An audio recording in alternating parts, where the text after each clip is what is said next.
Okay class. सो आज की class में हम लोग क्या करने वाले हैं, हम सारी जो थ्योरम्स हैं इसमें हमें जो पढ़नी है ट्रायंगल्स और सर्कल चैप्टर से हम वो डिस्कस करेंगे। और सबसे पहले और सबसे इम्पॉर्टेंट थ्योरम जो है वो है चैप्टर ट्रायंगल से बीपीटी थ्योरम। बीपीटी जिसे हम बोलते हैं बेसिक प्रोपोर्शनैलिटी थ्योरम। सबसे पहले तो आपको उसका नाम ही क्लियर होना चाहिए।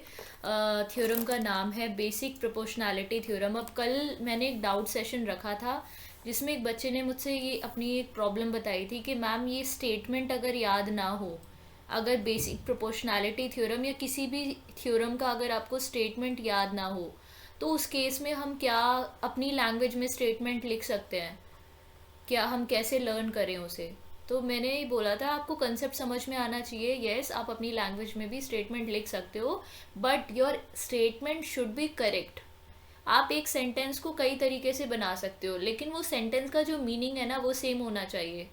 सो अगर आप में से कोई भी इस स्टेटमेंट को लेके स्ट्रगल कर रहा है, पहली बात तो आपको थ्योरम का स्टेटमेंट सभी बच्चों को याद होना चाहिए। तो मैं आपको एक बार स्टेटमेंट्स एक्सप्लेन कर देती हूँ। देखो इसमें क्या होता है, बेसिक प्रोपोर्शनैलिटी थ्योरम ये कहती है, इसे थेल्स थ्योरम भी कहते हैं, ये भी आपको पता होना चाहिए, इसे थेल्स थ्योरम भी कहते हैं। थेल्स एक मैथमेटिशियन थे, उनके नाम पर ये थ्योरम का नाम पड़ा है थेल्स थ्योरम। ठीक है। ये थ्योरम ये बोलती है कि अगर एक ट्राइंगल हमारे पास है ए बी सी, इस ट्राइंगल में किसी भी एक साइड के पैरेलल, जैसे बी सी के पैरेलल अगर आप कोई लाइन ड्रॉ करो, जैसे हमने यहाँ पे D E line parallel draw की है बी सी के, तो वो जो लाइन है ना वो जो लाइन है वो दो डिफरेंट पॉइंट पर बची हुई दोनों साइड्स को इंटरसेक्ट कर रही हो। जैसे बची हुई दोनों साइड्स को ये इंटरसेक्ट कर रही है पॉइंट डी और पॉइंट ई पर। तो इस केस में ये गिवन है, जो अभी बोला है मैंने, यहाँ तक जितना भी बोला है सब गिवन है। तो इस केस में अगर ऐसा होता है कि पैरेलल लाइन होती है और बची हुई दोनों साइड्स को डिस्टिंक्ट पॉइंट पे इंटरसेक्ट कर रही है, तो वो लाइन बची हुई दोनों साइड्स को सेम रेशियो में डिवाइड करेगी। ठीक है, मतलब बची जो दोनों साइड्स हैं, other two sides are divided in the same ratio. जितना ए डी और डी बी के बीच में रेशियो होगा वही रेशियो ए ई और ई सी के बीच में रेशियो होगा। ये हमें प्रूव करना होता है इस थ्योरम में। तो हम स्टार्टिंग कैसे करते हैं, स्टार्टिंग हम ऐसे करते हैं, कंस्ट्रक्शन करते हैं हम सबसे पहले। कंस्ट्रक्शन के लिए आपको सबसे पहले डी से सी को ज्वाइन करना होता है, बी से ई को ज्वाइन करना होता है डॉटेड लाइन से, और दो परपेंडिकुलर ड्रॉ करने होते हैं। You have to make two perpendiculars, E N और डी एम। ठीक है, ई एन आप बनाओगे ए डी पर, डी एम आप बनाओगे ए ई पर। ए डी पर जो परपेंडिकुलर बना है वो ए डी पर ही नहीं, वो ए बी, पूरी लाइन ए बी पर परपेंडिकुलर होगा। ठीक है, इसी कंसेप्ट का हम यूज करेंगे। मतलब हमें सबसे पहले क्या करना है, ए डी ई ट्राइंगल का एरिया निकालना है। अब एरिया का फॉर्मूला आपको पता है, 1/2। ट्राइंगल के एरिया का फॉर्मूला होता है 1/2 इंटू बेस इंटू हाइट। तो जब आप इस ट्राइंगल का एरिया निकालोगे, इस थ्योरम में आपको इस ट्राइंगल का एरिया दो बार निकालना है। एक बार आप ई एन को परपेंडिकुलर मानकर लोगे, यानी हाइट जो लोगे एच, उसकी जगह एक बार ई एन रखोगे और एक बार डी एम रखोगे। जब आप ई एन रखोगे, परपेंडिकुलर ई एन लोगे, तो ऑब्वियस सी बात है बेस ए डी होगा। जब आप परपेंडिकुलर डी एम लोगे तो बेस होगा ए ई। तो आप इस थ्योरम में दो बार इस ट्राइंगल का एरिया निकालते हैं। ठीक है, जब आप ई एन परपेंडिकुलर लेते हैं तो आपका एरिया कुछ ये आता है, 1/2 इंटू ए डी जो कि बेस है और उस पर परपेंडिकुलर है ई एन। फिर आप इसी के नीचे का, इसी तरफ का लेफ्ट हैंड साइड वाला ट्राइंगल जो नीचे बन रहा है, ग्रीन कलर से मैंने हाईलाइट किया है यहाँ पे, आप इस ट्राइंगल का एरिया निकालते हो। तो जब आप इस ट्राइंगल का एरिया निकालते हो तो परपेंडिकुलर अभी भी ई एन ही लोगे, लेकिन बेस चेंज हो जाएगा क्योंकि नीचे जो ट्राइंगल है उसका बेस हो जाएगा बी डी। ठीक है, तो यहाँ पे हम बेस ये लिख देंगे और ये हमारा परपेंडिकुलर ई एन होगा। उसके बाद हम इन दोनों एरियाज का रेशियो निकाल लेते हैं, तो ये सब कैंसिल होके आपके पास रेशियो मिलता है A D upon D B. ये हमारी फर्स्ट इक्वेशन बनती है। उसके बाद हम दोबारा से ऊपर वाले ट्राइंगल का एरिया निकालते हैं और अब की बार परपेंडिकुलर लेते हैं डी एम। उसके बाद राइट हैंड साइड का जो नीचे वाला ट्राइंगल है, यानी ट्राइंगल डी सी ई, इसका हम एरिया निकालते हैं। और इसका एरिया निकालने के लिए परपेंडिकुलर तो सेम रहता है डीएम, लेकिन बेस चेंज हो जाता है। बेस होता है इस ट्राइंगल का जो पार्ट है ई सी, ईसी बेस बनता है, और उसके बाद दोबारा से हम इन दोनों एरियाज का रेशियो निकालते हैं, और इस बार रेशियो आता है AE अपॉन EC। इसके बाद हमें क्या करना होता है, हमें एक कंसेप्ट यूज़ करना होता है, एक थ्योरम यूज़ करनी होती है जो हमने पढ़ी थी 9th क्लास में, हमने पढ़ी थी। वो थ्योरम ये कहती है कि अगर एक बेस हो और एक बेस पर दो ट्राइंगल बने हो, जैसे ये नीचे ग्रीन और ब्लू कलर के जो दो ट्राइंगल्स हैं, ये सेम बेस पर बने हैं। क्या बेस है? DE। कॉमन बेस पर बने हुए दो ट्राइंगल जो दो पैरेलल लाइंस के बीच में, कॉमन पैरेलल लाइंस के बीच में बने हो, उन दोनों ट्राइंगल्स का एरिया बराबर होता है। यानी इस ट्राइंगल, ग्रीन वाले ट्राइंगल और ब्लू वाले ट्राइंगल का एरिया इक्वल होगा। तो BDE और DEC का एरिया इक्वल है, तो ये वैल्यूज सेम होंगी, तो हम इनको स्वैप कर देंगे, यानी एक की जगह पर दूसरी वैल्यू रख देंगे। ये देखिए, तो हमने BD और DEC का एरिया क्योंकि इक्वल है, और ये थ्योरम भी हम लिख देंगे कि हमने 9th क्लास में थ्योरम पढ़ी थी कि ऐसे ट्राइंगल्स जिनका सेम बेस हो और सेम पैरेलल लाइंस के बीच में लाई करें, उनका एरिया इक्वल होता है। तो जब हम ऐसा करेंगे तो आप क्या कर सकते हो, फर्स्ट इक्वेशन में, जहाँ जो फर्स्ट इक्वेशन थी आपकी, वहाँ पे BDE की जगह DEC रख दीजिए। तो यहाँ पे आपको ये मिलेगा बेसिकली इस तरीके से, यहाँ BD की जगह आपने DEC रखा, तो राइट में तो AD अपॉन DB ही था। फिर आप कंपेयर करोगे थर्ड इक्वेशन को सेकंड इक्वेशन से, कंपेयर करोगे। सेकंड इक्वेशन का लेफ्ट हैंड साइड दोनों का सेम है, सेकंड और थर्ड इक्वेशन का, तो right hand side obviously equal होगा। तो AE upon AC is equal, EC is equal to AD upon DB, यहाँ से आपको मिला है।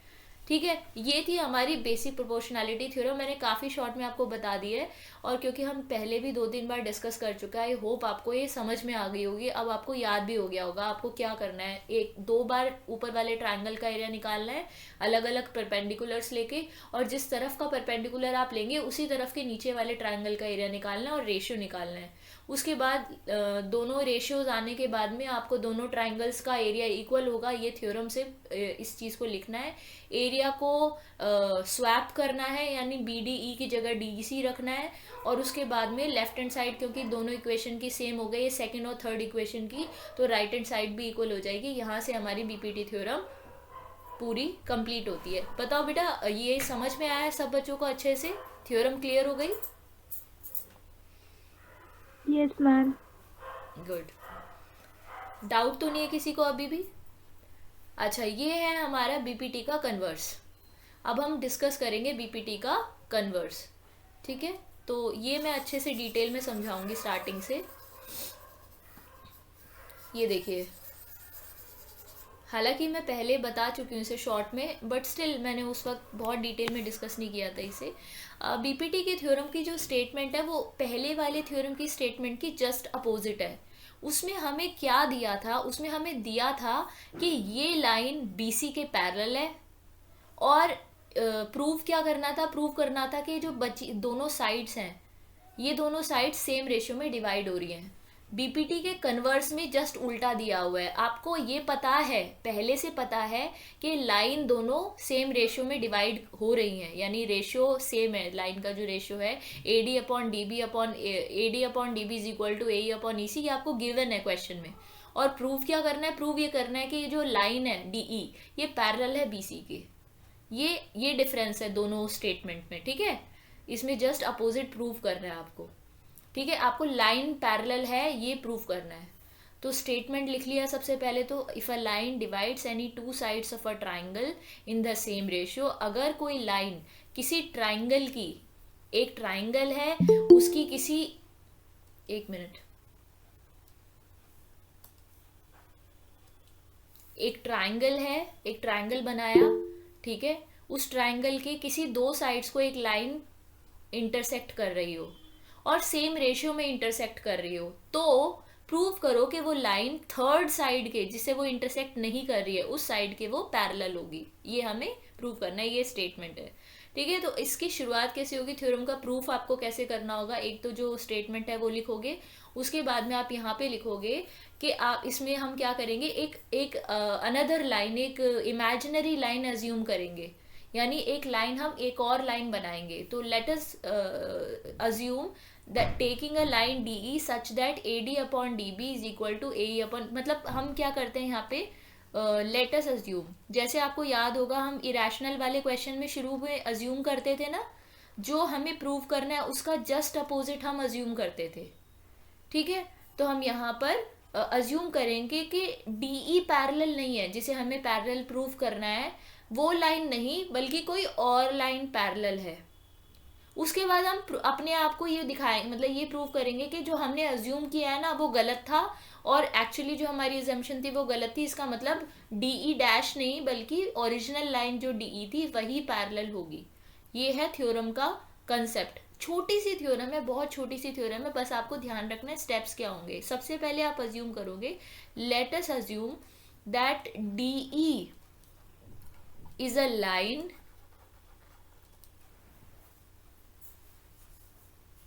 विच इज, सबसे पहले आप लिखोगे क्वेश्चन में गिवन क्या है वो लिखोगे पहले।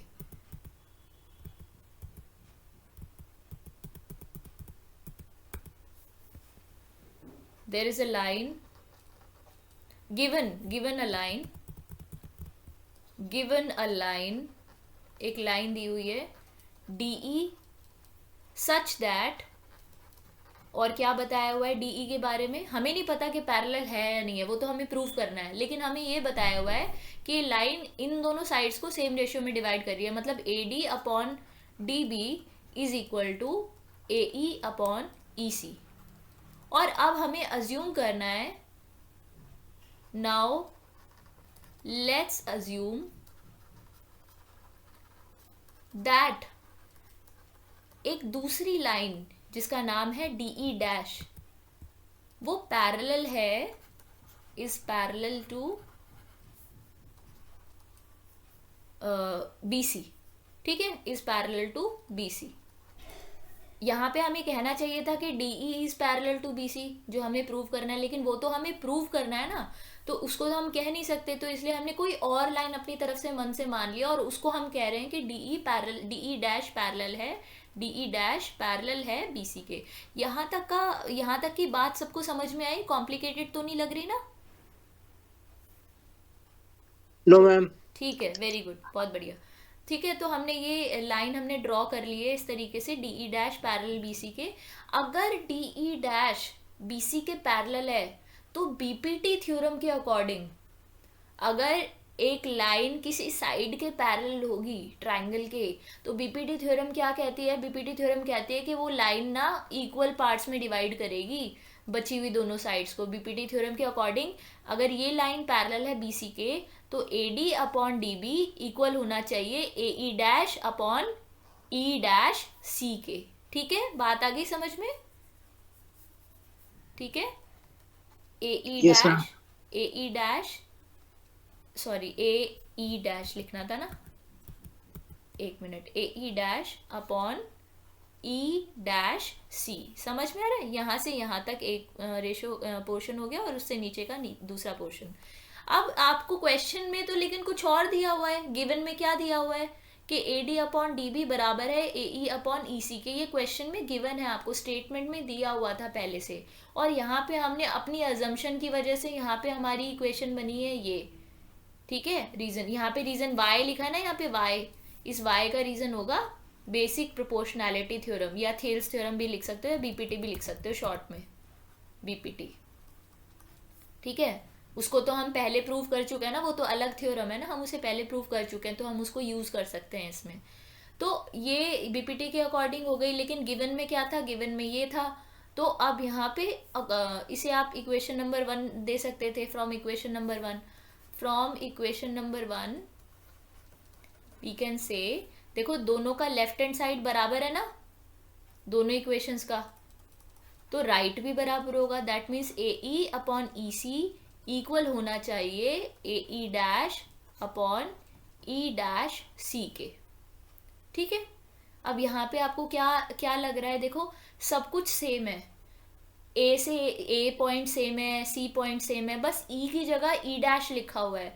ये दोनों रेशियो तभी बराबर हो सकते हैं, ये दोनों रेशियो एग्जैक्टली तभी इक्वल हो सकते हैं।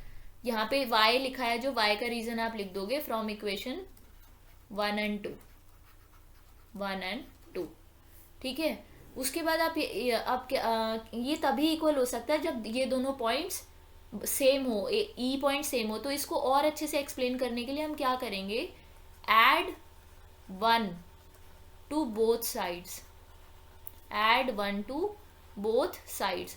तो ए ई अपॉन ई सी में 1 ऐड कर दो, और A E dash upon E dash C में भी 1 ऐड कर दीजिए। एलसीएम लोगे तो आपको मिलेगा A E plus E C divided by E C is equal to A E dash plus E dash C divided by E dash C. इसको further solve करोगे तो आपको मिलेगा, देखो ए ई और ई सी को जोड़ कर क्या आ रहा है, देखो एक बार ऊपर देखो डायग्राम में, ए ई और ई सी को जब आप ऐड कर रहे हो, ए ई और उसके आगे ई सी, तो आपको क्या लाइन मिल रही है, आपको मिल रही है ए सी पूरी लाइन, है ना। और ए ई डैश और ई डैश सी को जोड़ रहे हो, ए ई डैश और ई डैश सी को जोड़ रहे हो, तब भी आपको पूरी लाइन ए सी ही मिल रही है ना। तो यहाँ पे क्या आ जाएगा, A C upon E C is equal to A C upon E dash C, ये आ गया। अब ये चीज़ तभी पॉसिबल है, ये सब कुछ इक्वल है इसमें, बस ई की जगह ई डैश लिखा हुआ है। This is only possible, this is only possible if E and E dash are same point, और इसे आप ऐसे, ये तो मैंने सिंपल लैंग्वेज में लिखा है कि ये दोनों एक ही पॉइंट हो, ठीक है, आर सेम पॉइंट। और यू कैन राइट, ये भी लिख सकते हो, और व्हेन दे कॉन्साइड, जब वो एक के ऊपर एक पॉइंट आए, ई और ई डैश बिल्कुल एक जगह पर हो, व्हेन दे कोइंसाइड, तभी पॉसिबल है। यानी ई डैश कोई अलग पॉइंट हो ही नहीं सकता। अगर हमें ये रेशो सेम चाहिए, जो रेशो दोनों साइड्स का रेशो हो रहा है, तो वो कोई और पॉइंट ई डैश हो ही नहीं सकता, वो पॉइंट ई ही होगा। इसका मतलब है वो लाइन भी कोई और लाइन डी ई डैश नहीं हो सकती बीसी के पैरेलल, वो लाइन डी ई ही होगी। दैट मीन्स हमारा जो अजम्पशन था, दैट मीन्स आवर अजम्पशन, कोई ऐड होना चाह रहा है, आवर अजम्पशन, हमने क्या अज्यूम किया था, our assumption that D E dash is parallel to B C is wrong, hence D E is parallel to B C. बोलो समझ आया बेटा? Yes ma'am. ठीक है, ये एक्चुअली देखो आप देखा जाए ना, इसमें सिर्फ एक ही स्टेप है करने के लिए, बाकी सब हमें लिखना ही है अपने, मतलब जो हमें समझ में आया वो हमें लिखना ही है। इसमें करने के लिए कुछ खास है नहीं इस कन्वर्स थ्योरम में। आप एक बार देख लो इस थ्योरम को पूरा शुरू से, और मुझे बताना किसी स्टेप में प्रॉब्लम हो तो। ये देखो मैम एक डाउट था। हाँ बताओ। मैम एक छोटा सा डाउट है। इसी में है क्या? नो मैम इसमें नहीं, एक छोटा सा अलग है। क्वेश्चन है अलग? यस मैम, बस छोटा सा एकदम। बोलो। मैम 25% का रूट क्या होगा? परसेंट? Yes ma'am. 25% इसका रूट 5/10 यानी 0.5। नो मैम ऐसे नहीं होगा ये शायद। बेटा 25% आपने बोला है ना, तो यस 25% मैम। लिखा, उसका रूट निकाला, 5/10 आएगा, आंसर आएगा 0.5। अब 0.5 को अगर आपको परसेंटेज में चेंज करना है, परसेंटेज में आंसर है या नंबर में आंसर पूछा है? मैम इसका आंसर मैम 1/2 है। हाँ तो 1/2 ही तो आएगा। क्या तुम पता नहीं क्या सोच रहे हो, 0.5 का मतलब क्या है, 5/10, तो 1/2 नहीं आएगा? Yes ma'am. हाँ ठीक है ठीक है। समझ आ गया? Thank you ma'am. ओके। अच्छा अभी ये थ्योरम तो हो गई है कन्वर्स थ्योरम, अब हम सर्कल की थ्योरम्स करेंगे, ठीक है, सर्कल चैप्टर की थ्योरम्स करेंगे। तो आई होप कन्वर्स में किसी को डाउट ना हो, और रिकॉर्डिंग में अपलोड कर दूंगी, आप बाद में भी देख सकते हो दोबारा से इसे, पूरी थ्योरम को। ठीक है। ओके क्लास, सो आज की क्लास में हम लोग क्या करने वाले हैं, हम सारी जो थ्योरम्स हैं इसमें हमें जो पढ़नी है ट्रायंगल्स और सर्कल चैप्टर से, हम वो डिस्कस करेंगे। और सबसे पहले और सबसे इम्पॉर्टेंट थ्योरम जो है वो है चैप्टर ट्रायंगल से बीपीटी थ्योरम, बीपीटी जिसे हम बोलते हैं बेसिक प्रोपोर्शनैलिटी थ्योरम। सबसे पहले तो आपको उसका नाम ही क्लियर होना चाहिए। थ्योरम का नाम है बेसिक प्रोपोर्शनैलिटी थ्योरम। अब कल मैंने एक डाउट सेशन रखा था जिसमें एक बच्चे ने मुझसे ये अपनी एक प्रॉब्लम बताई थी कि मैम ये स्टेटमेंट अगर याद ना हो, अगर बेसिक प्रोपोर्शनैलिटी थ्योरम या किसी भी थ्योरम का अगर आपको स्टेटमेंट याद ना हो, तो उस केस में हम क्या अपनी लैंग्वेज में स्टेटमेंट लिख सकते हैं, क्या हम कैसे लर्न करें उसे। तो मैंने ही बोला था आपको कंसेप्ट समझ में आना चाहिए। यस, आप अपनी लैंग्वेज में भी स्टेटमेंट लिख सकते हो, but your statement should be correct. आप एक सेंटेंस को कई तरीके से बना सकते हो, लेकिन वो सेंटेंस का जो मीनिंग है ना वो सेम होना चाहिए। सो अगर आप में से कोई भी इस स्टेटमेंट को लेके स्ट्रगल कर रहा है, पहली बात तो आपको थ्योरम का स्टेटमेंट सभी बच्चों को याद होना चाहिए। तो मैं आपको एक बार स्टेटमेंट्स एक्सप्लेन कर देती हूँ। देखो इसमें क्या होता है, बेसिक प्रोपोर्शनैलिटी थ्योरम ये कहती है, इसे थेल्स थ्योरम भी कहते हैं, ये भी आपको पता होना चाहिए, इसे थेल्स थ्योरम भी कहते हैं। थेल्स एक मैथमेटिशियन थे, उनके नाम पर ये थ्योरम का नाम पड़ा है थेल्स थ्योरम। ठीक है। ये थ्योरम ये बोलती है कि अगर एक ट्राइंगल हमारे पास है ए बी सी, इस ट्राइंगल में किसी भी एक साइड के पैरेलल, जैसे बी सी के पैरेलल अगर आप कोई लाइन ड्रॉ करो, जैसे हमने यहाँ पे D E line parallel draw की है बी सी के, तो वो जो लाइन है ना वो, और वो जो लाइन है वो दो डिफरेंट पॉइंट पर बची हुई दोनों साइड्स को इंटरसेक्ट कर रही हो। जैसे बची हुई दोनों साइड्स को ये इंटरसेक्ट कर रही है पॉइंट डी और पॉइंट ई पर। तो इस केस में ये गिवन है, जो अभी बोला है मैंने, यहाँ तक जितना भी बोला है सब गिवन है। तो इस केस में अगर ऐसा होता है कि पैरेलल लाइन होती है और बची हुई दोनों साइड्स को डिस्टिंक्ट पॉइंट पे इंटरसेक्ट कर रही है, तो वो लाइन बची हुई दोनों साइड्स को सेम रेशियो में डिवाइड करेगी। ठीक है, मतलब बची जो दोनों साइड्स हैं, other two sides are divided in the same ratio. जितना ए डी और डी बी के बीच में रेशियो होगा वही रेशियो ए ई और ई सी के बीच में रेशियो होगा। ये हमें प्रूव करना होता है इस थ्योरम में। तो हम स्टार्टिंग कैसे करते हैं, स्टार्टिंग हम ऐसे करते हैं, कंस्ट्रक्शन करते हैं हम। सबसे पहले कंस्ट्रक्शन के लिए आपको सबसे पहले डी से सी को ज्वाइन करना होता है, बी से ई को ज्वाइन करना होता है डॉटेड लाइन से, और दो परपेंडिकुलर ड्रॉ करने होते हैं। You have to make two perpendiculars, E N और डी एम। ठीक है, ई एन आप बनाओगे ए डी पर, डी एम आप बनाओगे ए ई पर। ए डी पर जो परपेंडिकुलर बना है वो ए डी पर ही नहीं, वो ए बी, पूरी लाइन ए बी पर परपेंडिकुलर होगा। ठीक है, इसी कंसेप्ट का हम यूज करेंगे। मतलब हमें सबसे पहले क्या करना है, ए डी ई ट्राइंगल का एरिया निकालना है। अब एरिया का फॉर्मूला आपको पता है, 1/2 ट्राइंगल के एरिया का फॉर्मूला होता है 1/2 इंटू बेस इंटू हाइट। तो जब आप इस ट्राइंगल का एरिया निकालोगे इस थ्योरम में, आपको इस ट्राइंगल का एरिया दो बार निकालना है। एक बार आप ई एन को परपेंडिकुलर मानकर लोगे, यानी हाइट जो लोगे एच, उसकी जगह एक बार ई एन रखोगे और एक बार डी एम रखोगे। जब आप ई एन रखोगे, परपेंडिकुलर ई एन लोगे, तो ऑब्वियस सी बात है बेस ए डी होगा। जब आप परपेंडिकुलर डी एम लोगे तो बेस होगा ए ई। तो आप इस थ्योरम में दो बार इस ट्राइंगल का एरिया निकालते हैं। ठीक है, जब आप ई एन परपेंडिकुलर लेते हैं तो आपका एरिया कुछ ये आता है 1/2 इंटू ए डी जो कि बेस है और उस पर परपेंडिकुलर है ई एन। फिर आप इसी के नीचे का, इसी तरफ का लेफ्ट हैंड साइड वाला ट्राइंगल जो नीचे बन रहा है, ग्रीन कलर से मैंने हाईलाइट किया है यहाँ पे, आप इस ट्राइंगल का एरिया निकालते हो। तो जब आप इस ट्राइंगल का एरिया निकालते हो तो परपेंडिकुलर अभी भी ई एन ही लोगे, लेकिन बेस चेंज हो जाएगा क्योंकि नीचे जो ट्राइंगल है उसका बेस हो जाएगा बी डी। ठीक है, तो यहाँ पे हम बेस ये लिख देंगे और ये हमारा परपेंडिकुलर ई एन होगा। उसके बाद हम इन दोनों एरियाज का रेशियो निकाल लेते हैं, तो ये सब कैंसिल होके आपके पास रेशियो मिलता है A D upon D B. ये हमारी फर्स्ट इक्वेशन बनती है। उसके बाद हम दोबारा से ऊपर वाले ट्राइंगल का एरिया निकालते हैं और अब की बार परपेंडिकुलर लेते हैं डी एम।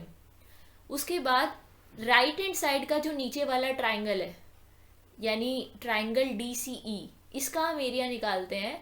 और इसका एरिया निकालने के लिए परपेंडिकुलर तो सेम रहता है डीएम, लेकिन बेस चेंज हो जाता है। बेस होता है इस ट्राइंगल का जो पार्ट है ई सी, ईसी बेस बनता है, और उसके बाद दोबारा से हम इन दोनों एरियाज का रेशियो निकालते हैं, और इस बार रेशियो आता है AE अपॉन EC। इसके बाद हमें क्या करना होता है, हमें एक कंसेप्ट यूज़ करना होता है, एक थ्योरम यूज़ करनी होती है जो हमने पढ़ी थी 9th क्लास में, हमने पढ़ी थी। वो थ्योरम ये कहती है कि अगर एक बेस हो और एक बेस पर दो ट्राइंगल बने हो, जैसे ये नीचे ग्रीन और ब्लू कलर के जो दो ट्राइंगल्स हैं, ये सेम बेस पर बने हैं। क्या बेस है? DE। कॉमन बेस पर बने हुए दो ट्राइंगल जो दो पैरेलल लाइंस के बीच में, कॉमन पैरेलल लाइंस के बीच में बने हो, उन दोनों ट्राइंगल्स का एरिया बराबर होता है। यानी इस ट्राइंगल, ग्रीन वाले ट्राइंगल और ब्लू वाले ट्राइंगल का एरिया इक्वल होगा।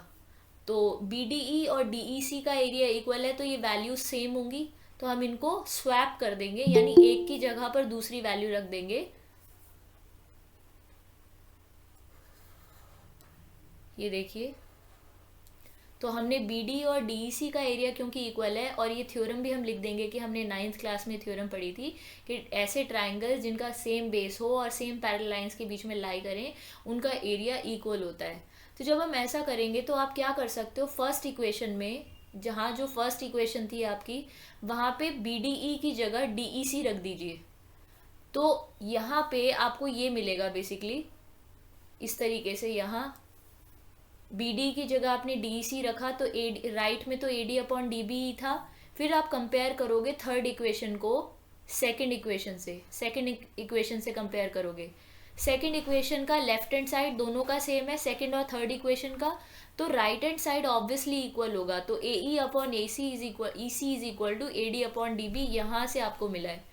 ठीक है, ये थी हमारी बेसिक प्रोपोर्शनैलिटी थ्योरम। मैंने काफ़ी शॉर्ट में आपको बता दी है, और क्योंकि हम पहले भी 2-3 बार डिस्कस कर चुका है, आई होप आपको ये समझ में आ गई होगी। अब आपको याद भी हो गया होगा आपको क्या करना है। 1-2 बार ऊपर वाले ट्राइंगल का एरिया निकालना है, अलग अलग परपेंडिकुलर्स लेके, और जिस तरफ का परपेंडिकुलर आप लेंगे उसी तरफ के नीचे वाले ट्राइंगल का एरिया निकालना है और रेशियो निकालना है।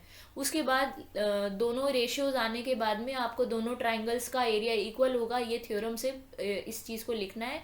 एरिया को स्वैप करना है, यानी BDE की जगह DEC रखना है, और उसके बाद में लेफ्ट हैंड साइड, क्योंकि दोनों इक्वेशन की सेम हो गई, सेकंड और थर्ड इक्वेशन की, तो राइट हैंड साइड भी इक्वल हो जाएगी। यहाँ से हमारी BPT थ्योरम पूरी कंप्लीट होती है। बताओ बेटा, ये समझ में आया सब बच्चों को अच्छे से? थ्योरम क्लियर हो गई? Yes ma'am. गुड। डाउट तो नहीं है किसी को अभी भी? अच्छा, ये है हमारा BPT का कन्वर्स। अब हम डिस्कस करेंगे BPT का कन्वर्स। ठीक है, तो ये मैं अच्छे से डिटेल में समझाऊंगी स्टार्टिंग से। ये देखिए, हालांकि मैं पहले बता चुकी हूँ इसे शॉर्ट में, बट स्टिल मैंने उस वक्त बहुत डिटेल में डिस्कस नहीं किया था इसे। BPT के थ्योरम की जो स्टेटमेंट है वो पहले वाले थ्योरम की स्टेटमेंट की जस्ट अपोजिट है। उसमें हमें क्या दिया था? उसमें हमें दिया था कि ये लाइन BC के पैरेलल है, और प्रूव क्या करना था? प्रूव करना था कि जो बची दोनों साइड्स हैं, ये दोनों साइड्स सेम रेशियो में डिवाइड हो रही हैं। BPT के कन्वर्स में जस्ट उल्टा दिया हुआ है। आपको ये पता है, पहले से पता है कि लाइन दोनों सेम रेशियो में डिवाइड हो रही हैं, यानी रेशियो सेम है। लाइन का जो रेशियो है AD upon DB is equal to AE upon EC, ये आपको गिवन है क्वेश्चन में। और प्रूव क्या करना है? प्रूव ये करना है कि ये जो लाइन है DE, ये पैरेलल है BC के। ये डिफरेंस है दोनों स्टेटमेंट में। ठीक है, इसमें जस्ट अपोजिट प्रूव करना है आपको। ठीक है, आपको लाइन पैरेलल है ये प्रूव करना है। तो स्टेटमेंट लिख लिया सबसे पहले, तो if a line divides any two sides of a triangle in the same ratio, अगर कोई लाइन किसी ट्राइंगल की, एक ट्राइंगल है उसकी किसी, एक मिनट, एक ट्राइंगल है, एक ट्राइंगल बनाया, ठीक है, उस ट्राइंगल के किसी दो साइड्स को एक लाइन इंटरसेक्ट कर रही हो और सेम रेशियो में इंटरसेक्ट कर रही हो, तो प्रूव करो कि वो लाइन थर्ड साइड के, जिसे वो इंटरसेक्ट नहीं कर रही है, उस साइड के वो पैरेलल होगी। ये हमें प्रूव करना है, ये स्टेटमेंट है। ठीक है, तो इसकी शुरुआत कैसे होगी? थ्योरम का प्रूफ आपको कैसे करना होगा? एक तो जो स्टेटमेंट है वो लिखोगे, उसके बाद में आप यहाँ पे लिखोगे कि आप इसमें हम क्या करेंगे, एक अनदर लाइन, एक इमेजिनरी लाइन अज्यूम करेंगे, यानी एक लाइन, हम एक और लाइन बनाएंगे। तो let us assume that taking a line DE such that AD upon DB is equal to AE upon, मतलब हम क्या करते हैं यहाँ पे, लेट अस अज्यूम, जैसे आपको याद होगा हम इरेशनल वाले क्वेश्चन में शुरू में अज्यूम करते थे ना, जो हमें प्रूव करना है उसका जस्ट अपोजिट हम अज्यूम करते थे। ठीक है, तो हम यहाँ पर अज्यूम करेंगे कि डीई पैरेलल नहीं है, जिसे हमें पैरेलल प्रूव करना है वो लाइन नहीं, बल्कि कोई और लाइन पैरेलल है। उसके बाद हम अपने आप को ये दिखाएं, मतलब ये प्रूव करेंगे कि जो हमने अज्यूम किया है ना वो गलत था, और एक्चुअली जो हमारी एजम्पशन थी वो गलत थी। इसका मतलब डीई डैश नहीं, बल्कि ओरिजिनल लाइन जो डीई थी वही पैरेलल होगी। ये है थ्योरम का कंसेप्ट। छोटी सी थ्योरम है, बहुत छोटी सी थ्योरम है, बस आपको ध्यान रखना है स्टेप्स क्या होंगे। सबसे पहले आप अज्यूम करोगे, let us assume that DE is a line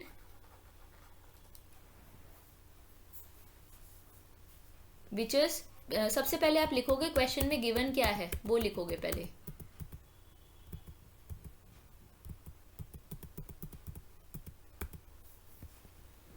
there is a line given अ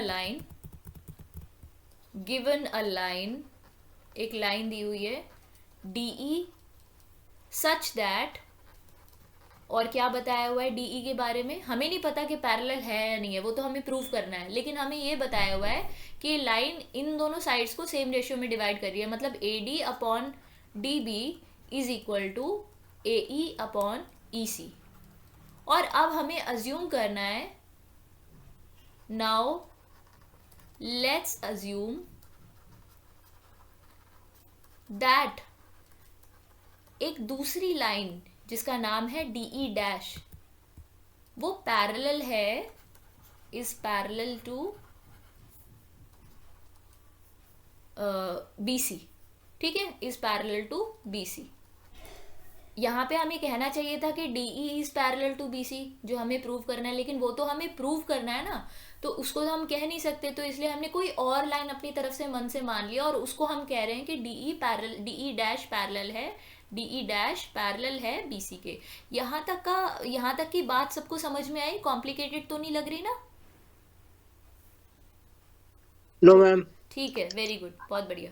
ठीक है, तो हमने ये लाइन हमने ड्रॉ कर ली है इस तरीके से, डीई डैश पैरेलल बीसी के। अगर डीई डैश बीसी के पैरेलल है तो बीपीटी थ्योरम के अकॉर्डिंग अगर एक लाइन किसी साइड के पैरेलल होगी ट्राइंगल के, तो बीपीटी थ्योरम क्या कहती है? बीपीटी थ्योरम कहती है कि वो लाइन ना इक्वल पार्ट्स में डिवाइड करेगी बची हुई दोनों साइड्स को। बीपीटी थ्योरम के अकॉर्डिंग अगर ये लाइन पैरेलल है बीसी के, तो A D upon D B equal होना चाहिए A E dash upon E dash C के। ठीक है, बात आ गई समझ में? ठीक है, A E yes ma'am. Dash, A E dash, sorry A E dash लिखना था ना, एक minute, A E dash upon E dash C. समझ में आ रहा है? यहाँ से यहाँ तक एक रेशो पोर्शन हो गया, और उससे नीचे का दूसरा पोर्शन। अब आपको क्वेश्चन में तो लेकिन कुछ और दिया हुआ है, गिवन में क्या दिया हुआ है कि A D upon D B बराबर है ए ई अपॉन ई सी के। ये क्वेश्चन में गिवन है, आपको स्टेटमेंट में दिया हुआ था पहले से, और यहाँ पे हमने अपनी अजम्पशन की वजह से यहाँ पे हमारी इक्वेशन बनी है ये। ठीक है, रीजन यहाँ पे रीजन y लिखा है ना, यहाँ पे y, इस y का रीजन होगा बेसिक प्रोपोर्शनैलिटी थ्योरम, या थेल्स थ्योरम भी लिख सकते हो, या बीपीटी भी लिख सकते हो शॉर्ट में, बीपीटी। ठीक है, उसको तो हम पहले प्रूव कर चुके हैं ना, वो तो अलग थ्योरम है ना, हम उसे पहले प्रूव कर चुके हैं, तो हम उसको यूज कर सकते हैं इसमें। तो ये बीपीटी के अकॉर्डिंग हो गई, लेकिन गिवन में क्या था? गिवन में ये था। तो अब यहाँ पे इसे आप इक्वेशन नंबर 1 दे सकते थे, from equation number 1, from equation number 1 we can say, देखो दोनों का लेफ्ट हैंड साइड बराबर है ना दोनों इक्वेशंस का, तो राइट भी बराबर होगा। That means A E upon E C equal होना चाहिए A E dash upon E dash C के।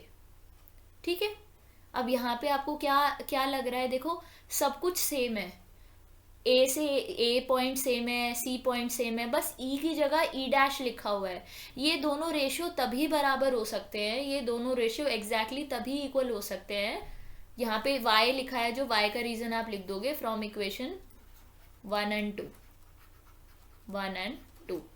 ठीक है, उसके बाद आप ये तभी इक्वल हो सकता है जब ये दोनों पॉइंट्स सेम हो, ई पॉइंट सेम हो, तो इसको और अच्छे से एक्सप्लेन करने के लिए हम क्या करेंगे, add 1 to both sides, add 1 to both sides. तो ए ई अपॉन ई सी में 1 ऐड कर दो, और A E dash upon E dash C में भी 1 ऐड कर दीजिए। एलसीएम लोगे तो आपको मिलेगा A E plus E C divided by E C is equal to A E dash plus E dash C divided by E dash C. इसको further solve करोगे तो आपको मिलेगा, देखो ए ई और ई सी को जोड़ कर क्या आ रहा है, देखो एक बार ऊपर देखो डायग्राम में, ए ई और ई सी को जब आप ऐड कर रहे हो, ए ई और उसके आगे ई सी, तो आपको क्या लाइन मिल रही है, आपको मिल रही है ए सी पूरी लाइन, है ना। और ए ई डैश और ई डैश सी को जोड़ रहे हो, ए ई डैश और ई डैश सी को जोड़ रहे हो, तब भी आपको पूरी लाइन ए सी ही मिल रही है ना। तो यहाँ पे क्या आ जाएगा, A C upon E C is equal to A C upon E dash C, ये आ गया। अब ये चीज़ तभी पॉसिबल है, ये सब कुछ इक्वल है इसमें, बस ई की जगह ई डैश लिखा हुआ है। This is only possible, this is only possible if E and E dash are same point, और इसे आप ऐसे, ये तो मैंने सिंपल लैंग्वेज में लिखा है कि ये दोनों एक ही पॉइंट हो, ठीक है, आर सेम पॉइंट। और यू कैन राइट, ये भी लिख सकते हो, और व्हेन दे कॉन्साइड, जब वो एक के ऊपर एक पॉइंट आए, ई और ई डैश बिल्कुल एक जगह पर हो, व्हेन दे कोइंसाइड, तभी पॉसिबल है। यानी ई डैश कोई अलग पॉइंट हो ही नहीं सकता। अगर हमें ये रेशो सेम चाहिए, जो रेशो दोनों साइड्स का रेशो हो रहा है, तो वो कोई और पॉइंट ई डैश हो ही नहीं सकता, वो पॉइंट ई ही होगा। इसका मतलब है वो लाइन भी कोई और लाइन डी ई डैश नहीं हो सकती बीसी के पैरेलल, वो लाइन डी ई ही होगी। दैट मीन्स हमारा जो अजम्पशन था, दैट मीन्स आवर अजम्पशन, कोई ऐड होना चाह रहा है, आवर अजम्पशन, हमने क्या अज्यूम किया था, our assumption that D E dash is parallel to B C is wrong, hence D E is parallel to B C. बोलो समझ आया बेटा? Yes ma'am. ठीक है, ये एक्चुअली देखो आप देखा जाए ना, इसमें सिर्फ एक ही स्टेप है करने के लिए, बाकी सब हमें लिखना ही है अपने, मतलब जो हमें समझ में आया वो हमें लिखना ही है। इसमें करने के लिए कुछ खास है नहीं इस कन्वर्स थ्योरम में। आप एक बार देख लो इस थ्योरम को पूरा शुरू से, और मुझे बताना किसी स्टेप में प्रॉब्लम हो तो। ये देखो मैम एक डाउट था। हाँ बताओ। मैम एक छोटा सा डाउट है। इसी में है क्या? नो मैम इसमें नहीं, एक छोटा सा अलग है। क्वेश्चन है अलग? यस मैम, बस छोटा सा एकदम। बोलो। मैम 25% का रूट क्या होगा? परसेंट? Yes ma'am. 25% इसका रूट 5/10 यानी 0.5। नो मैम ऐसे नहीं होगा ये शायद। बेटा 25% आपने बोला है ना, तो यस 25% मैम। लिखा, उसका रूट निकाला, 5/10 आएगा, आंसर आएगा 0.5। अब 0.5 को अगर आपको परसेंटेज में चेंज करना है, परसेंटेज में आंसर है या नंबर में आंसर पूछा है? मैम इसका आंसर मैम 1/2 है। हाँ तो 1/2 ही तो आएगा। क्या तुम पता नहीं क्या सोच रहे हो, 0.5 का मतलब क्या है, 5/10, तो 1/2 नहीं आएगा। Yes ma'am. हाँ ठीक है ठीक है। समझ आ गया? Thank you ma'am. ओके। अच्छा अभी ये थ्योरम तो हो गई है कन्वर्स थ्योरम, अब हम सर्कल की थ्योरम्स करेंगे, ठीक है, सर्कल चैप्टर की थ्योरम्स करेंगे। तो आई होप कन्वर्स में किसी को डाउट ना हो, और रिकॉर्डिंग में अपलोड कर दूंगी, आप बाद में भी देख सकते हो दोबारा से इसे, पूरी थ्योरम को, ठीक है। यहाँ पे फर्स्ट थ्योरम जो है सर्कल चैप्टर से, वो कहती है, थ्योरम 10.1 स्टेटमेंट पढ़ लेते हैं एक बार इसका। The tangent at any point of a circle is perpendicular to the radius through the point of contact. यानी किसी सर्कल की जो टेंजेंट होती है वो परपेंडिकुलर होती है सर्कल की रेडियस के। टेंजेंट परपेंडिकुलर होती है सर्कल की रेडियस के किस पॉइंट पर? At the point of contact. जो पॉइंट ऑफ कॉन्टैक्ट है उस पर टेंजेंट रेडियस के परपेंडिकुलर होती है। ये आपको प्रूव करना है, ठीक है। तो क्वेश्चन में स्टार्टिंग कैसे होगी, देखो ये क्वेश्चन भी वैसा ही अज्यूम वाले टाइप वाला क्वेश्चन थ्योरम है। तो इसमें हम क्या करते हैं, देखो हमें क्या क्या गिवन है प्रूफ में। हमें एक तो सर्कल दिया हुआ है, गिवन में आपको ये लिखना है, we are given a circle with centre O, एक टेंजेंट दी हुई है जो स्टार्टिंग में क्या बोला हुआ है, टेंजेंट बोली हुई है, एक सर्कल बोला हुआ है, और टेंजेंट जो है उसका पॉइंट ऑफ कॉन्टैक्ट बोला हुआ है पॉइंट पी, ठीक है। प्रूफ क्या करना है, प्रूव करना है कि वो जो रेडियस टेंजेंट का जो ये पॉइंट पी है यहाँ पर टेंजेंट परपेंडिकुलर होगी रेडियस के, ये प्रूव करना है। तो जो क्वेश्चन में गिवन है वो लिख लेंगे थ्योरम में। टेंजेंट का नाम है एक्स वाई ले लो, X Y to the circle, और किस पॉइंट पर टेंजेंट है, ये पॉइंट पी पर। प्रूव करना है, यहाँ पे टू प्रूव लिखेंगे, प्रूव ये करना है that O P is perpendicular to X Y. We have to prove this. Given में क्या लिखोगे, गिवन में ऊपर की कहानी जो मैंने अभी बताई है। अब प्रूफ स्टार्ट करेंगे, तो प्रूफ कैसे स्टार्ट होगा, सबसे पहले आप लिखोगे एक पॉइंट, हम एक्स वाई पर, एक्स वाई जो टेंजेंट है हमारी उस पर एक पॉइंट क्यू ले लेते हैं, ठीक है। उसके बाद में ओ से क्यू को ज्वाइन कर देंगे, क्योंकि ये कंस्ट्रक्शन वाला पार्ट है तो ऑब्वियसली बात है जो ज्वाइन करने वाली लाइन है इसे हमें डॉटेड बनाना होगा, ठीक है। ये कंस्ट्रक्शन वाला पॉइंट है, यहाँ पे हम कंस्ट्रक्शन लिख सकते हैं, कंस्ट्रक्शन।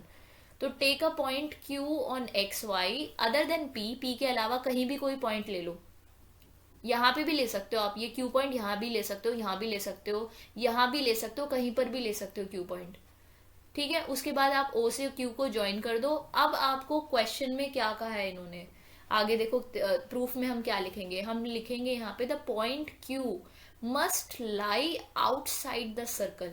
ये जो क्यू पॉइंट है ना, ये सर्कल के आउटसाइड पर लाई करेगा। देखो तीन चीजें होती हैं, तीन जगह होती हैं, एक होती है आउटसाइड, एक होती है इनसाइड, एक होती है अगर कोई पॉइंट इस लाइन पर होगा ना, बाउंड्री पर होगा, सर्कल की बाउंड्री पर, तो इसे हम कहेंगे on the circle, out of the circle, in the circle, on the circle. Difference पता चल गया, ठीक है। तो ये जो पॉइंट क्यू है, ये पी के अलावा अगर ये पॉइंट कहीं और भी लोगे आप, तो ये पॉइंट हमेशा क्यू के बाहर होगा, ठीक है। और अगर ये क्यू सर्कल के अंदर है तो एक्स वाई टेंजेंट होगी ही नहीं। यहाँ पे जो उन्होंने एक्सप्लेन किया ना, वो जो लिखा हुआ है वो एक्सप्लेन कर देती हूँ। देखो एक बार ये देखो समझा के, तीन केसेस बनते हैं, सर्कल बना के दिखाती हूँ एक बार। अगर ये पॉइंट, मान लीजिए हमारे पास एक सर्कल है और सर्कल की एक टेंजेंट है, ये टेंजेंट हमने बना ली, सपोज ये टेंजेंट बनाई है, ठीक है। अगर ये टेंजेंट पे हम पॉइंट लेते हैं, पॉइंट इधर कहीं लेते हैं, तो ये पॉइंट हो जाएगा आउटसाइड द सर्कल। टेंजेंट का नाम एक्स वाई है, ठीक है। अगर ये पॉइंट यहाँ पे होगा, इसकी तो हम बात ही नहीं कर रहे क्योंकि ये तो क्वेश्चन में ऑलरेडी गिवन है, पॉइंट ऑफ कॉन्टैक्ट है।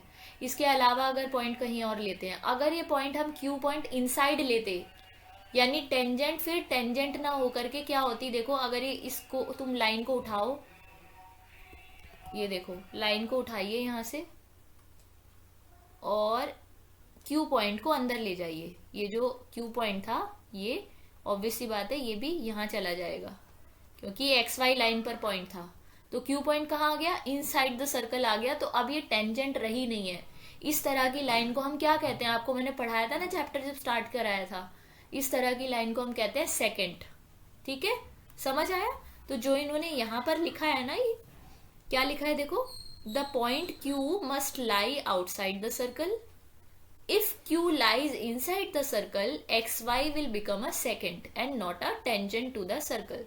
Therefore इसीलिए जो OQ की लंबाई होगी वो छोटी तभी हो सकती है ओपी से छोटी तभी हो सकती है जब वो अंदर हो सर्कल के, क्यू पॉइंट अंदर हो, और अंदर होगा तो टेंजेंट तो रहेगी नहीं, सेकंड रहेगी। तो यानी कि अगर ये टेंजेंट होगी तो ओ क्यू हमेशा ओपी से लंबा होगा। ओपी की लेंथ जो है उससे ज्यादा ही होगी ओ क्यू की लेंथ। आप चाहे क्यू पॉइंट यहाँ लो, यहाँ लो, यहाँ लो, यहाँ लो, कहीं पर भी क्यू पॉइंट लो, जब आप इसे ज्वाइन करोगे ना तो जो लेंथ होगी वो हमेशा ओ क्यू की लेंथ ओ पी से ज्यादा ही होगी। इतनी बात सबको समझ में आई या नहीं आई बताओ? यस मैम, आ गई। बिल्कुल अच्छे से ना, मैंने काफी बार रिपीट कर दी एक ही बात। जो यहाँ पे लिखा है आपको एज इट इज, मतलब यही चीज लिखनी है, लेकिन मैंने आपको समझा दिया कि क्यों लिखा हुआ है यहाँ पर ऐसा।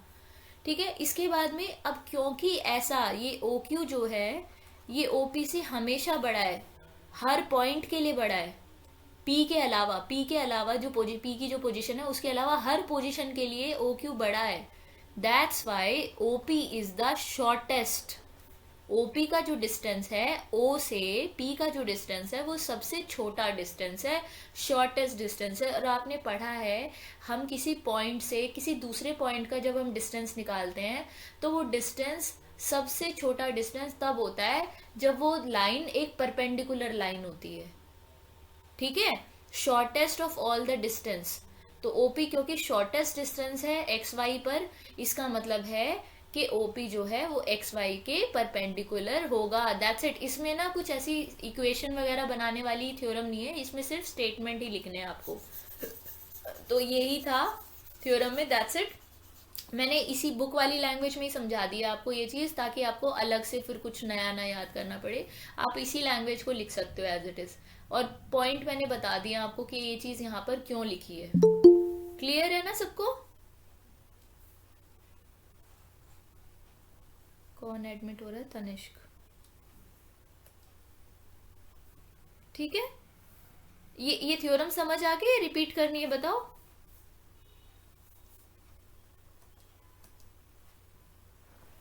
नो मैम, समझ में आ गई। हाँ, अपने आप अगर दिया जाए आपको करने के लिए तो कर दोगे, लिख लोगे इसे?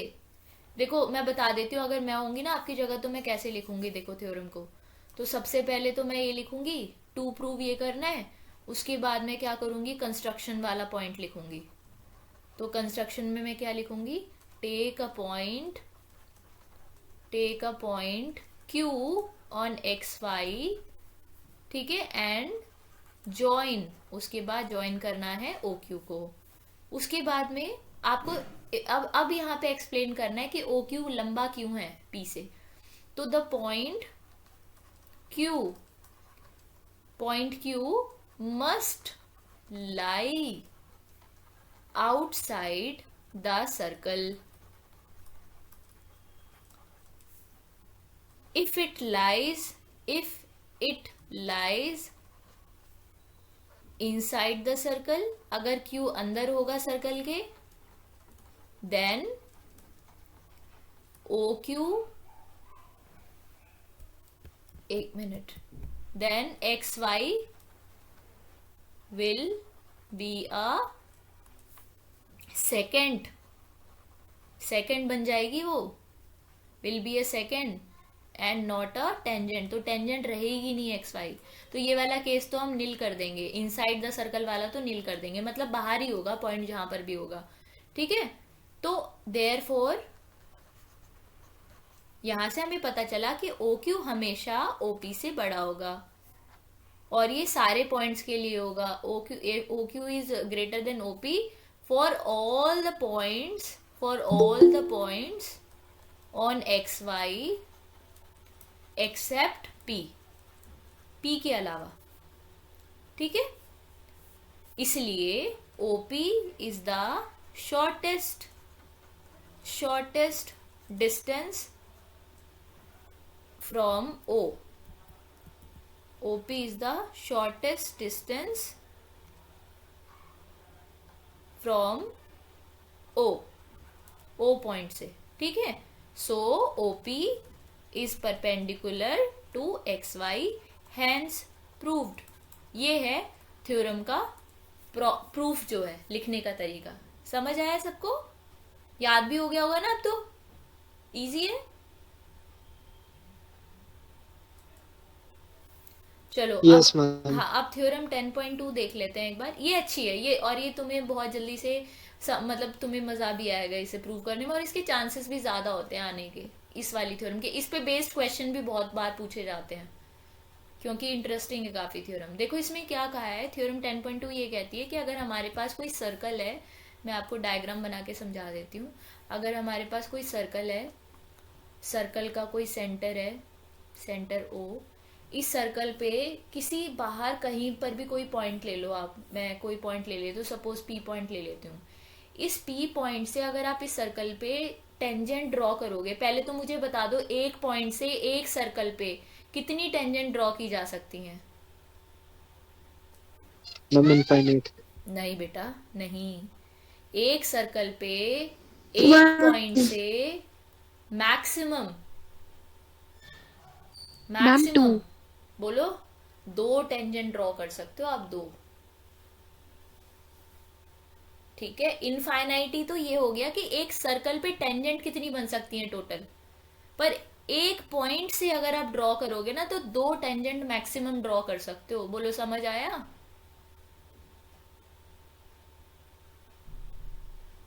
या नहीं आया?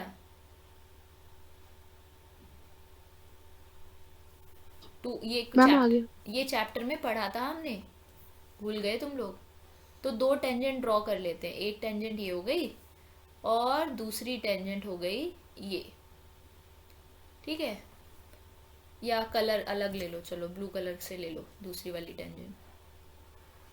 ये दो टेंजेंट है। क्वेश्चन थ्योरम ये कहती है कि अगर ऐसा हो ना, ऐसा सर्कल हो, उसमें उस पे एक पॉइंट से दो टेंजेंट ड्रॉ हो रही हो, तो इन दोनों टेंजेंट की लेंथ इक्वल होगी। ये हमें प्रूव करना है। ठीक है, ये एक्सटर्नल पॉइंट से ड्रॉ की हुई टेंजेंट्स की लेंथ इक्वल होती है। दैट्स इट, सिंपल है, बहुत सिंपल। तो हमने सबसे पहले डायग्राम बना दिया, उसके बाद हमें प्रूफ स्टार्ट करने से पहले क्या करना होता है, गिवन लिखना होता है। तो गिवन में क्या क्या लिखेंगे? Given a circle, given a circle, क्या क्या पता है हमें सर्कल के बारे में, जो जो बनाया है अभी तक वो सब पता है। विथ सेंटर ओ, अच्छा एक दो चीजें और लिखनी है हमें यहाँ पे, ये जो पॉइंट ऑफ कांटेक्ट है ना, इनके भी नाम लिख लेते हैं। तो क्यू और आर इनके पॉइंट ऑफ कांटेक्ट के नाम लिख लो। With centre O and a point, an external point, या तो एक्सटर्नल पॉइंट लिख दो या ऐसे लिख दो, point P lies outside the circle, ऐसे करके भी लिख सकते हो। ठीक है, a point P lies outside the circle, बाहर है सर्कल के, एंड दो टेंजेंट बनाई है हमने, टू टेंजेंट्स। क्या नाम है टेंजेंट्स का? Tangents P Q and P R. ठीक है, उनको हमने ड्रॉ किया है सर्कल पे। ठीक है, P Q and P R drawn on the circle. इतनी बात होगी, गिवन हो गया। उसके बाद में अब हमें अगर कोई कंस्ट्रक्शन करनी है आपको, तो कंस्ट्रक्शन लिख लो यहाँ पे, कंस्ट्रक्शन। तो हाँ, कंस्ट्रक्शन तो हमें करनी है। इसमें हम क्या करेंगे, ओ इन सारे पॉइंट्स को ज्वाइन करेंगे। देखो रेडियस भी बनानी है हमें, तो ओ से क्यू को ज्वाइन ज्वाइन कर लो, ओ से क्यू को ज्वाइन कर लो, ओ से आर को ज्वाइन कर लो। बड़ी गंदी ज्वाइनिंग की है रुको एक मिनट, लाइन ठीक से नहीं बनी।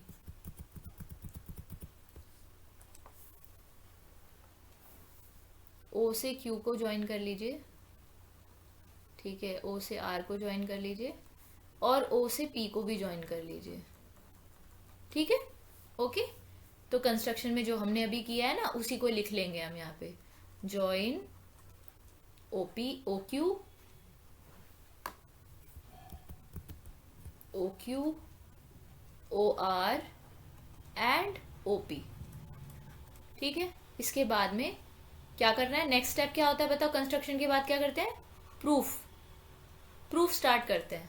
अब मैं आपको बता देती हूँ, देखो हमें दोनों लाइन इक्वल प्रूफ करनी है ना, पी क्यू और पी आर। अब आपको यहाँ पे दो ट्राइंगल नजर आ रहे हैं, मुझे बताओ, इधर दो ट्राइंगल नजर आ रहे हैं, उन ट्राइंगल्स के नाम बताओ मुझे जल्दी।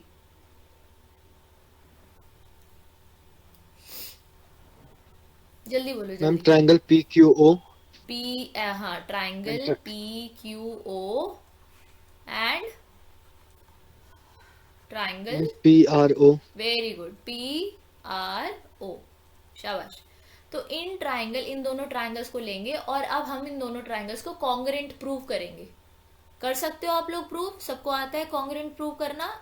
3-4 क्राइटेरिया होते हैं हमारे पास, SSS होता है, SAS होता है ना, ये वाले क्राइटेरियाज जो हैं, तो आप इनमें से कोई भी क्राइटेरिया जो भी यहाँ फिट होता है वो यूज कर सकते हो। तो बताओ, देखो, और एक चीज और है यहाँ पे, आपको एक चीज और लिखनी होगी।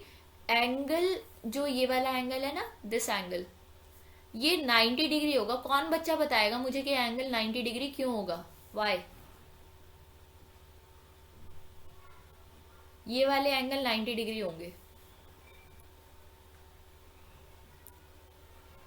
रीजन बताओ क्यों? मैम क्योंकि वो परपेंडिकुलर है। हाँ, परपेंडिकुलर तो है। क्यों है ये परपेंडिकुलर? परपेंडिकुलर हमने तो कहीं नहीं लिखा कि परपेंडिकुलर ड्रॉ किया मैम हमने। रेडियस है. यस, सर्कल की रेडियस और मैम सर्कल की radius tangent circle. Point of contact पर परपेंडिकुलर होती है। अभी हमने फर्स्ट थ्योरम में पढ़ी है ये वाली बात, बोलो समझ आया? तो इसमें दो टेंजेंट है, दो रेडियाई हमने Yes, ma'am. बनाई, तो वो परपेंडिकुलर होंगी, पॉइंट ऑफ कांटेक्ट पर वो परपेंडिकुलर होंगी। तो इस वाले पॉइंट को भी हम यहाँ पे मेंशन करेंगे, ठीक है? तो चलो यहाँ पे हम लिख लेते हैं जल्दी से। इसको लिखने से पहले ना, ये जो ट्राइंगल के नाम लिखे हैं हमने, इससे पहले हम ये वाली चीज लिख लेते हैं कि angle PQO is equal to angle PRO is equal to 90 degree. Reason में क्या लिखोगे? Tangents are perpendicular to the radii of the circle, ठीक है? ओके, अब हम स्टार्ट करेंगे। तो इन ट्राइंगल, दोनों ट्राइंगल के नाम लिख लो, QOP, एंड जो पहले नाम लिखे थे वो भी लिख सकते हो, ये भी लिख सकते हो। दूसरा क्या हो गया QOP के अलावा? OR, नहीं, P नहीं हो सकते। ये बताओ, तुम दो ट्राइंगल्स को कॉन्ग्रेंट नहीं प्रूव कर पा रहे हो।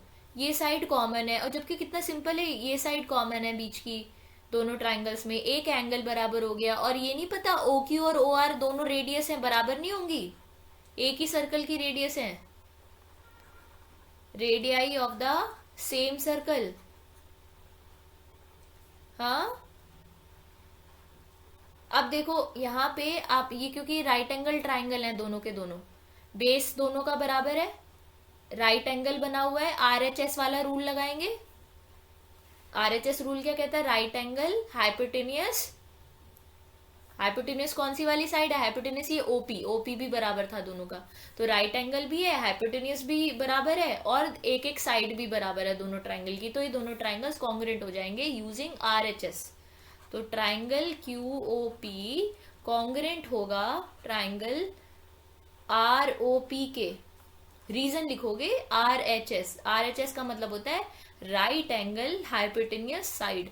मतलब अगर दो ट्राइंगल हमारे पास ऐसे हो जिनमें राइट एंगल बना हो दोनों में, जिनका हाइपोटेनियस इक्वल हो, और जिनमें बची हुई जो दो साइड्स हैं उनमें से कोई भी दो साइड्स बराबर हो, जैसे कि इनकी ये दोनों साइड्स बराबर है, तो वो दोनों ट्राइंगल्स कॉन्ग्रेंट होते हैं, ठीक है? तो RHS से दोनों ट्राइंगल्स कॉन्ग्रेंट हो गए, और जैसे ही कॉन्ग्रेंट हुए, इन दोनों ट्राइंगल्स के तीनों एंगल्स, तीनों साइड्स बराबर हो गई। तो जाहिर सी बात है PQ भी इक्वल हो जाएगा PR के। रीजन क्या लिखोगे? रीजन लिखोगे CP/CT, corresponding part of congruent triangles, corresponding part of congruent triangle. PQ PR के इक्वल हो गया, यही हमें प्रूव करना था। बोलो ये थ्योरम समझ में आई या नहीं? Yes, ma'am. एक ही बच्चा पढ़ रहा है क्या क्लास में? ये बताओ। यस मैम आ गई।